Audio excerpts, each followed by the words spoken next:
নমস্কার বন্ধুরা, আজকে একটা ডিমের রেসিপি নিয়ে আপনাদের মাঝে হাজির হলাম আমি। ডিমটাকে দিয়ে কি করছি দেখুন। ডিমটা আমি ভেজে রেখে দিলাম, তারপর পেঁয়াজটাকে একটু বেরেস্তা করব। এইদিকে দইটা আমি একটু ফেটিয়ে নিচ্ছি।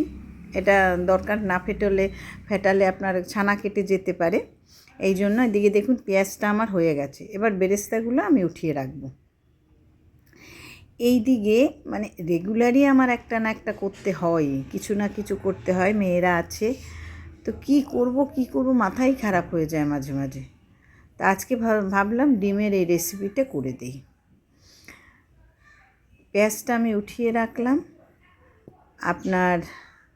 এরপরে আমি এই দেখুন ডিমের পাশে উঠিয়ে রাখলাম, আর একটা জিনিস মাখলাম না। এরপর আমি এই মশলাটা দেব।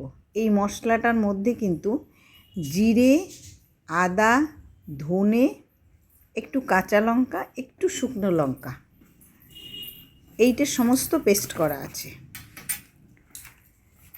আর এটার মধ্যে দিয়ে দিলাম 2 চামচ দই, দেখুন লবণ, একটু চিনি। যদি আপনারা চিনি না খান চিনিটা স্কিপ করবেন।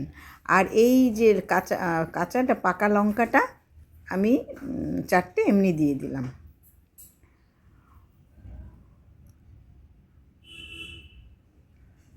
এটা মশলাটা এখন কিন্তু খুব ভালো করে কষাতে হবে। যদি মশলাটা আপনি না কষান তাহলে কিন্তু অতটা টেস্ট রান্নায় আসবে না। অনেক সময় আমাদের ধৈর্য থাকে না, কিন্তু মশলাটা কষাতে হবেই ভালো যদি রান্না করতে চান। এরপর এই যে মশলাটা আমি দেব, এটার মধ্যে আছে কাজু, আপনার একটু পোস্ত, হালকা পোস্ত, কাজুটা বেশি, চাল মগজ এইটা আছে। এইটা আমি সব দিয়ে দিলাম। দিয়ে আবার আমাকে সেটা সুন্দর করে কষাতে হবে। এটাই কিন্তু এক ফোঁটাও জল দেওয়া যাবে না। আমি কিন্তু এক ফোঁটাও জল দিইনি। জল দিতে পারবেন না, জল দিলে টেস্ট হয় না। তো ভালো করে কষিয়ে দেখুন তেল বেরিয়ে গেছে পাশ থেকে। খুব ভালো করে কষাতে হবে, খুব ভালো করে।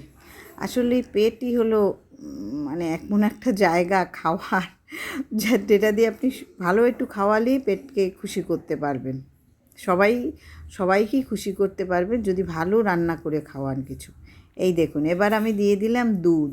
একটুকু জল যাবে না, এক ফোঁটাও জল যাবে না, পুরো দুধটা দিয়ে দিলাম।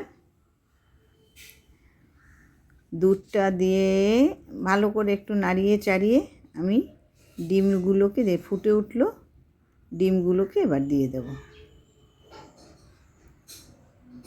ফোটা পর্যন্ত ওয়েট করতে হবে সুন্দর, মানে ডিমটা ওটে করে ডিমগুলো আমি সব দিয়ে দিলাম। এরপর আপনারা দেখবেন কতটা কি গ্রেভি রাখবেন। এটা রুটি দিয়ে, পোলাও দিয়ে, ভাত দিয়ে খাওয়া যায়, কিন্তু ভাতের চেয়ে ভালো হলো পরোটা বা রুটি দিয়ে খাওয়া। পরোটা দিয়ে বেশি ভালো লাগে, রুটি দিয়ে, রুমালি রুটি দিয়ে, এগুলো দিয়ে চমৎকার লাগে। তো আমি এটা সব দিয়ে দিলাম। এরপর দিলাম লাস্ট ফিনিশিং আমার ঘি একটু দিতে হয়, নাহলে এই শাহি বা কোরমা বা যা কিছু এগুলো ভালো হবে না। এবার নামানোর সময় আমি এই পেঁয়াজ বেরেস্তাটা দিয়ে দেব।